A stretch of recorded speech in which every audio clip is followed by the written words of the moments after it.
नाज़रीन, खबर शामिल करते हैं बलूचिस्तान के जिला कल्लात से, जहां एबीसी न्यूज के रिपोर्टर अली हसन ज़ेब की रिपोर्ट के मुताबिक कल्लात में प्राइस कंट्रोल कमेटी गैर फाल और इंतजामिया की गफलत। रमजान मुबारक शुरू होते ही मुनाफाखोरों के दूध, दही, सब्जियां, गोश्त और दीगर अशिया खुदरोश की कीमतों में खुद साख्ता इजाफा कर दिया।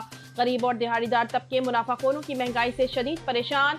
शहरियों ने डिप्टी कमिश्नर से मुतालबा किया है कि प्राइस कंट्रोल कमेटी को फाल करे और अशिया खुदरोश की कीमतों को बरकरार रखने के लिए तमाम दुकानों, सब्जी मार्केट, दूध, दही और गोश्त की दुकानों पर सरकारी नरफनामा अवेजा करें और खुद साख्ता कीमतों में इजाफा करने वाले के खिलाफ कार्रवाई करें, ताकि गरीब और दिहाड़ीदार तबके भी अपने इफ्तार के लिए कुछ खरीद सकें। माह रमजान से कबल कल्लात में महंगाई बढ़ने लगी। आलू और प्याज की फी किलो कीमत में 40-40 रुपए का इजाफा रिकॉर्ड हुआ है, जिसके बाद आलू 120 रुपए किलो और प्याज 300 रुपए किलो हो गई।